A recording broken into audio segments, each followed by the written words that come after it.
Nuovo sbarco di migranti sulle coste del Sulci Siglesiente. Nel fine settimana 10 algerini sono giunti a bordo di un gommone sulla spiaggia di Portopino. L'ultimo sbarco solo qualche giorno fa a Sant'Antioco. Cade durante una battuta di caccia, soccorso un settantenne. L'uomo è stato trasportato in elicottero all'ospedale Brozzu per un trauma facciale. Forse a causa di un malore l'anziano è caduto battendo la testa. Piano paesaggistico regionale azzerato, la Giunta Pigliaru ha cancellato la revisione targata Cappellacci, il cosiddetto PPS, Piano paesaggistico dei Sardi. Impianti di climatizzazione, scattano le nuove norme. Dal 16 ottobre le sanzioni previste in caso di mancato adeguamento alle norme per proprietari o affittuari variano dai 500 ai 3.000 euro. Ben ritrovati su Canale 40, apriamo con la cronaca, ancora uno sbarco di migranti sulle coste del Sulci Siglesiente. 10 algerini sono giunti a bordo di un gommone sulla spiaggia di Portopino a poca distanza dal confine con il poligono militare di Teulada.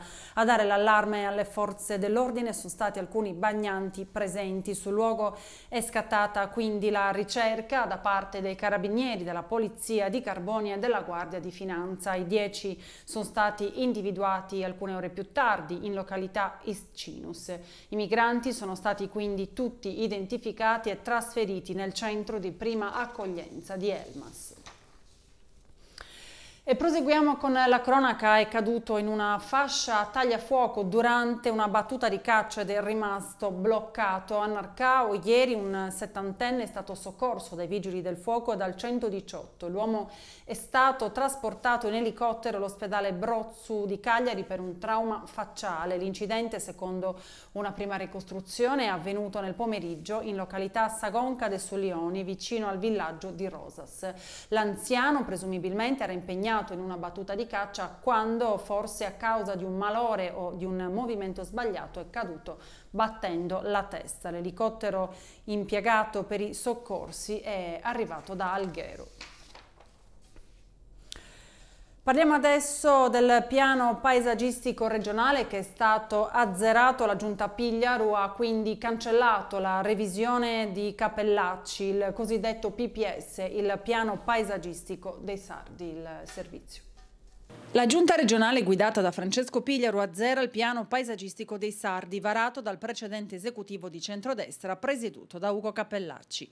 Le norme tecniche di attuazione e le altre regole che modificavano la prima versione del piano paesaggistico regionale del 2006, quando a capo della regione c'era Renato Soru, avevano infiammato la campagna elettorale dello scorso febbraio e acceso lo scontro tra Pigliaru e Cappellacci. L'approvazione definitiva della revisione del piano era arrivata infatti a soli 2 giorni dal voto per le regionali. Una delibera che era stata subito revocata nella prima seduta della Giunta Pigliaru e oggi arriva la cancellazione anche dell'atto preliminare datato ottobre 2013 nel processo di revisione del vecchio PPR, tranne che per l'aggiornamento dei beni paesaggistici aggiornati all'ottobre 2014. Sulla revisione preliminare del piano si erano espressi anche gli ambientalisti che hanno presentato un ricorso al Presidente della Repubblica, poi finito davanti al TAR, che ha fissato la prima udienza per martedì 14 ottobre. Un appuntamento nel quale, vista la decisione di questi giorni, dovrebbe venir meno l'oggetto del contendere. Contro le modifiche alla pianificazione di Soru c'era anche il Ministero dei Beni Culturali che aveva eccepito la mancanza di condivisione del percorso. Viene a cadere anche l'impugnazione del governo davanti alla Corte Costituzionale. Nel PPS del centrodestra i vincoli nella fascia costiera erano stati rivisti per dare la possibilità di intervenire ristrutturando e in alcune ipotesi ampliando l'esistente. Più libertà di manovra era prevista anche in alcune parti dei centri storici ed era stata inserita l'edificabilità nelle campagne su un minimo di 1 ettaro di estensione. Assieme al recepimento del piano casa e della legge del golf vi era stato anche l'aggiornamento dell'istituto dell'intesa per PUC più veloci. Il 16 ottobre scattano le nuove regole per tutti gli impianti di climatizzazione, lo ricorda Confartigianato Imprese Sardegna, che avverte dovranno essere aggiornati il libretto e il rapporto di efficienza energetica. Le sanzioni in caso di mancato adeguamento alle norme variano dai 500 ai 3.000 euro il servizio. Il 16 ottobre scattano le nuove regole per tutti gli impianti di climatizzazione. Dovranno essere aggiornati il libretto e il rapporto di efficienza energetica. Confartigianato Imprese Sardegna ricorda che tra qualche giorno nelle case degli italiani arriverà una piccola grande rivoluzione. Infatti il decreto del 10 febbraio scorso ha introdotto l'obbligo per gli impianti di climatizzazione, invernale o estiva, vecchi o nuovi che siano, di munirsi di un libretto di impianto conforme al modello riportato nel decreto stesso, oltre che di effettuare un controllo e stendere un rapporto sull'efficienza energetica.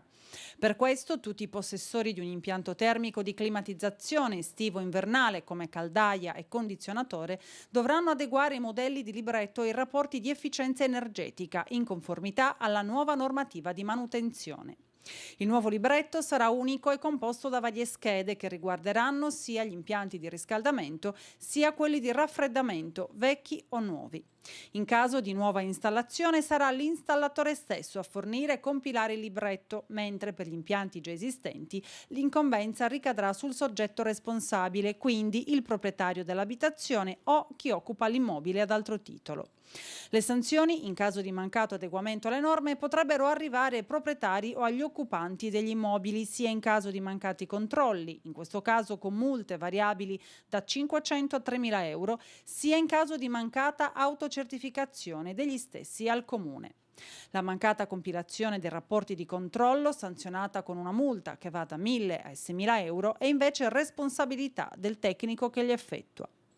Conoscere e valorizzare la lingua sarda. Su questo argomento abbiamo intervistato Giovanna Dessì, la nostra esperta di lingua sarda impegnata nella conduzione di Noas in Curso, il nostro telegiornale in sardo appunto che va in onda tutti i giorni dopo il TG40 ed è impegnata anche nel commento di Trassas Makeup, il programma che trasmettiamo sul make-up appunto sempre teso alla valorizzazione della lingua sarda. Vediamo cosa ci ha raccontato Giovanna. Finalmente conosciamo il volto di Giovanna Dessì, la nostra esperta di sardo che tutti i giorni presenta Noas in Curso, il nostro TG in sardo appunto. Giovanna, quanto è importante e quanto anche difficile oggi valorizzare la lingua sarda ed estenderla al nostro quotidiano? Oggi come oggi è molto difficile la promozione, la valorizzazione della lingua sarda in quanto la lingua italiana, diciamo, l'ha sostituita in tutte le fasi della nostra esistenza. Io ritengo che Canale 40 abbia fatto una cosa fantastica nel promuovere appunto attraverso il telegiornale la nostra lingua, perché ci permette di avere una lingua sempre viva e di parlare dei fatti quotidiani, quindi di non accontentarci degli scioglilingua, proverbi o ninne e nanne che oramai diciamo tutti conoscono, ma di restare all'interno di una lingua viva che si possa così trasmettere ai nostri figli. Ecco, la Regione in questo senso sta diciamo, facendo dei passi in avanti attraverso anche questi progetti, però forse il lavoro maggiore, il lavoro principale dovrebbe essere fatto nelle scuole. Che cosa si sta facendo nelle scuole oggi per la valorizzazione della lingua? Purtroppo nella scuola siamo ancora a un punto quasi fermo perché se la Regione non si decide a prendere posizione e a istituire un bilinguismo perfetto, purtroppo i bambini continueranno ad avere una identità mozzata, quindi come diceva Gramsci, a parlare quel po' di sardo arrangiato che non è più sardo ma non è neppure italiano. Giovanna, che cosa potrebbe fare ognuno di noi per tenere viva la nostra lingua? Pagu cosa, ia da bastaia comenzai a si saludare in sardo, a nai saluti, a nai adioso, a sibiri, e finzas a quando entraus in un bar a nai po pregeri mi podi si donai un caffè? Si chiama Ottavia Salidu ed è la nonnina più longeva di Sant'Antioco e del Sulcis, classe 1909. Ieri ha compiuto la bellezza di 105 anni. A festeggiarla i suoi 3 figli, 6 nipoti e 2 pronipoti insieme a tanti parenti e conoscenti che le hanno fatto visita durante tutta la giornata. Signora Ottavia vive sola, essendo perfettamente autosufficiente e arzilla. Solo da qualche anno i suoi figli le hanno affiancato una badante che le fa fa compagnia. Sempre lucida e con una memoria di ferro, Ottavia Salitu, prima di tagliare la torta, ha ricordato momenti importanti della sua vita. Ricorda ancora persino le poesie imparate a scuola e che ha iniziato a frequentare nel periodo della Grande Guerra. Vincita milionaria al Gratta e Vinci per un anonimo giocatore del Turista per sempre. Non pensava si trattasse di una vincita. La titolare della fortunata ricevitoria di Iglesias, Alessia Granella, pensava che i monopoli le stessero comunicando la nascita di un altro gioco Gratta e Vinci. Nella busta recapitata alla titolare invece c'era il diploma della fortuna che attestava che un Turista per sempre acquistato proprio lì risultava vincente. 1.740.000 euro di premio complessivo, 6.000 euro al mese per 20 anni e una liquidazione finale di 100.000 euro. Ma come spesso accade in questi casi, non è dato conoscere l'identità del fortunato giocatore, si può solo sperare a questo punto che non si tratti della solita pioggia caduta sul bagnato. In continuità con le manifestazioni dell'estate iglesiente prende il via il calendario dell'Ottobrata Iglesiente, cartelloni di eventi che si inserisce nella tradizione legata ai festeggiamenti in onore della Madonna del Buon Cammino. Oggi spazio alla cultura con Un cielo pieno di stelle, libro di Maria Giovannazzeni che sarà presentato alle 18 nella Sala Branca in Piazza Municipio. Si proseguirà poi il 17 ottobre con le giornate tecniche iglesienti a cura dell'Associazione Periti Industriali Minerari e Minerari Geotecnici alle 18 nel Museo dell'Arte Mineraria. Ancora il ricco programma prevede tra le altre cose lo spazio dedicato alla musica con il concerto di Piero Marras presso il Teatro Electra alle 21 con ingresso gratuito. La provincia di Carboni Iglesias, ufficio per il sostegno della disabilità, intende procedere alla raccolta delle candidature per la preselezione di un lavoratore da assumere con contratto a tempo determinato part-time di 9 mesi in qualità di operaio di secondo livello, secondo quanto richiesto da un'azienda operante nel settore dell'industria metalmeccanica. Potranno presentare domanda gli iscritti alla lista di cui è l'articolo 8 della legge 68 del 99 tenuta presso i centri dei servizi per il lavoro della provincia di Carboni Iglesias. I lavoratori dovranno essere in possesso di alcuni requisiti, tra cui l'appartenenza alle categorie dei disabili, il possesso del diploma di licenza media inferiore e il possesso della qualifica di operaio. La scheda di autocandidatura dovrà essere consegnata presso il centro dei servizi per il lavoro di appartenenza sino al 21 ottobre. Maggiori informazioni si possono comunque reperire sul sito istituzionale della ex provincia di Carboni Iglesias.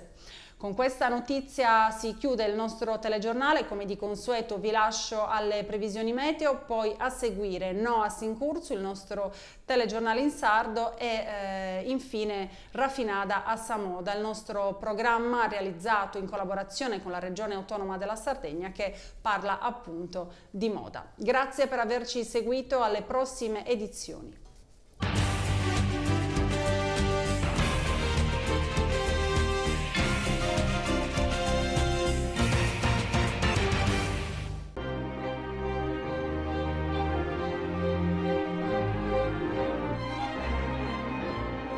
La giornata di martedì nel Sulcis sarà caratterizzata da nuvolosità scarsa.